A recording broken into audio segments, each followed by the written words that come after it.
चेन्नई के परम पूजनीय नरसिम्हा स्वामी जी ने श्री साई सानिध्य में रहे साई भक्तों की मुलाकात 1937 में की थी। तब उन्होंने जो यादें बताई थी वो लिख कर रखी थी।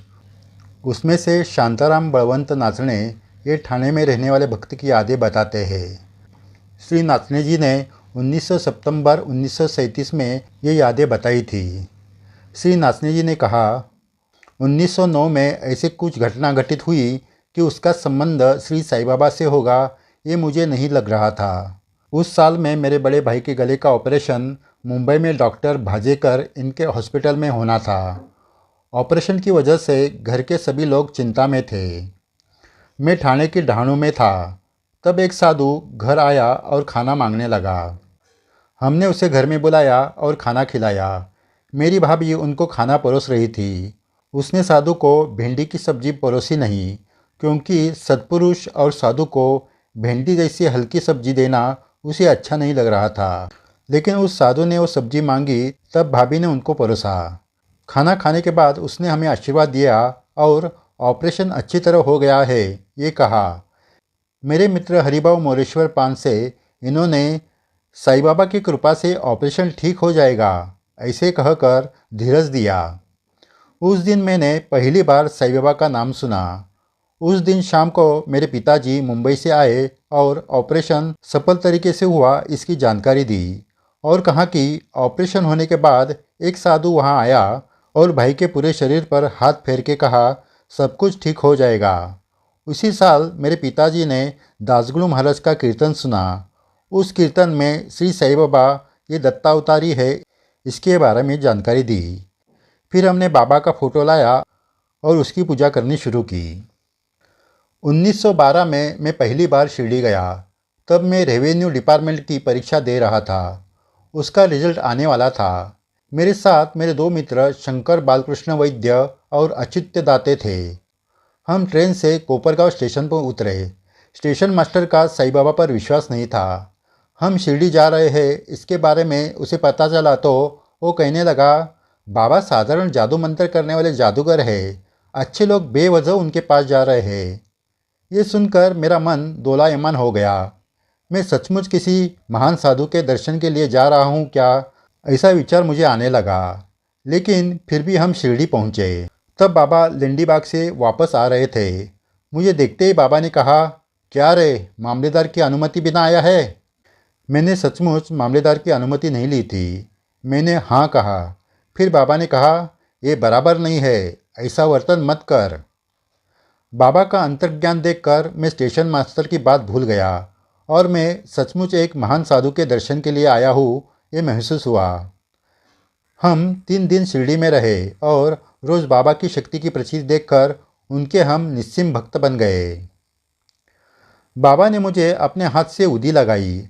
ऐसे बाबा के हाथ से उदी लगवा कर लेने का भाग्य बहुत थोड़े लोगों को मिलता था।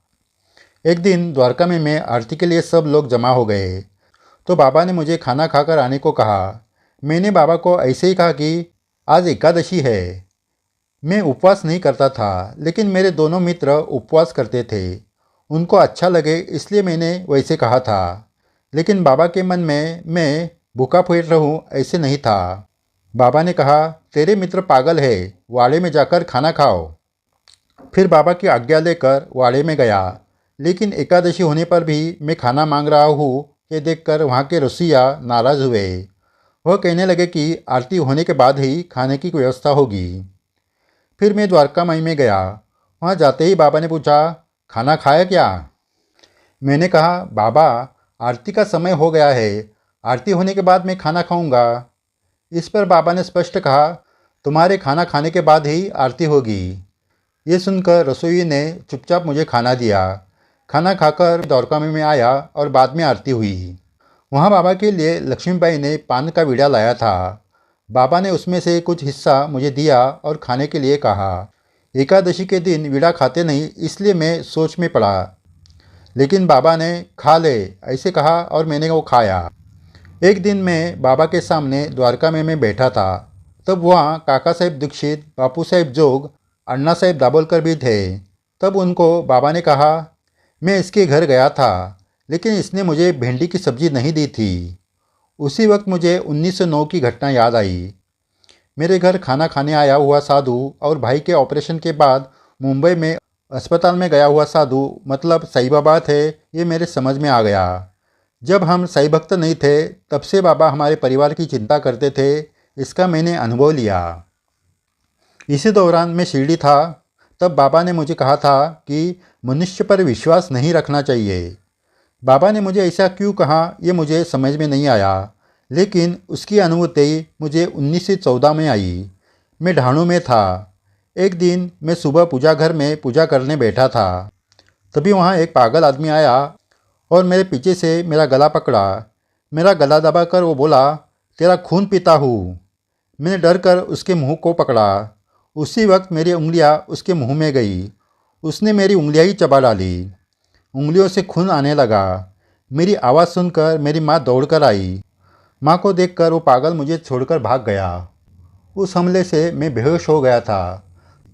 थोड़ी देर बाद मैं जब होश में आया तो घर के सभी लोग मुझ पर प्रथमोपचार कर रहे थे। पागल के हमले से मेरे गले पर और पेट पर भी चोटें आई थी। थोड़े दिन में ठीक होने के बाद मैं शिरडी गया। जब द्वारका में जाकर बाबा का दर्शन करने लगा तब बाबा ने अण्णा चिंचणीकर को कहा, मैं एक क्षण भी देर से आता तो इसकी मौत हो जाती थी। उस पागल ने इसका गला ही दबा दिया था, लेकिन मैंने इसको छुड़वाया। क्या करे, मेरे बच्चों की रक्षा मैं नहीं करूँगा तो कौन करेगा। मेरे साथ हुई ये भयंकर घटना के बारे में मैंने किसी को कुछ बताया नहीं था, लेकिन बाबा सब जान चुके थे। 31 मार्च 1915 में हमें बाबा ने भयानक प्रसंग से बचाया था। हम एक बैलगाड़ी में बैठकर रात को जंगल में से जा रहे थे। तब रानसेत घाट में हम पहुंच गए। इस घाट में एक बाजू में पहाड़ तो दूसरे बाजू में खाई थी। हमें जानकारी मिली थी कि इस घाट में शेर रहते हैं। थोड़ी देर घाट से जाने के बाद एकाएक गाड़ी के बैल डरने लगे और पीछे पीछे जाने लगे। चारों ओर अंधेरा होने के कारण बैल पीछे क्यों जा रहे हैं ये हम समझ नहीं पा रहे थे। रास्ता एकदम छोटा था, इसलिए डर था कि गाड़ी पीछे जाकर खाई में न गिर जाए। तब शांताराम ने हमें आगे देखने को कहा। उसने दिखाया, वहाँ थोड़ी दूर पर रास्ते पर एक शेर बैठा हुआ था।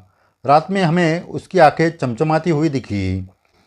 गाड़ी पीछे जाकर खाई में न गिरे इसलिए पांसे ने गाय के लगाम मेरे हाथ में दिए और वो उतर कर गाड़ी के पीछे गया। दोनों चाकों के नीचे दो बड़े पत्थर लगाए। तब मुझे बाबा की तीव्रता से याद आ गई और मैंने चिल्लाकर, हमें बचाओ, ऐसे कहा। उसी तरह गाड़ी में बैठे सभी लोग चिल्लाने लगे।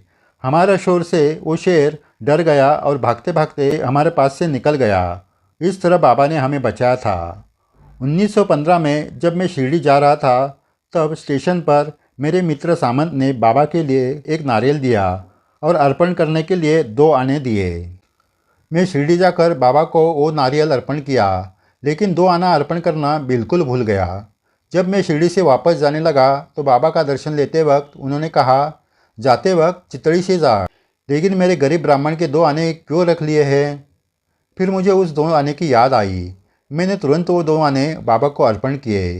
बाबा ने कहा, तू अब जा। कोई भी काम की जिम्मेदारी ली तो वो पूरी तरह निभाओ, नहीं तो वो जिम्मेदारी मत लेना। 2 आने बाबा को अर्पण करना मैं भूल गया था, मतलब जिम्मेदारी पूरी नहीं की थी, इसलिए बाबा ने मुझे सीख दी। सही भक्तों, इस पूर्वार्ध वीडियो में हमने सुना कि नासने जी पहली बार शिरडी आने लगे तो स्टेशन मास्टर ने उन्हें बाबा के बारे में गलत जानकारी दी। फिर भी वो सही दर्शन के लिए शिरडी पहुंच गए, जिससे उनकी गलतफहमी दूर हो गई। इसी तरह साईं बाबा के बारे में कोई कुछ भी कहे तो विश्वास न रखे, आप खुद बाबा की सेवा करके अनुभव लें। नासने जी खाना खाए बिगर बाबा की आरती के लिए आए तो बाबा ने उन्हें पहले खाना खाकर आने को कहा। बाबा कभी भी किसी को भूखे पेट सेवा नहीं करने देते थे। वो हर बार कहते थे कि पहले खाना खाओ और बाद में परमार्थ साधना करो। हमारे धर्म में उपवास आरोग्य से जुड़ी है। हफ्ते में एक बार पूरे 14 घंटे अगर कुछ खाया नहीं तो आपकी तबीयत अच्छी रहती है।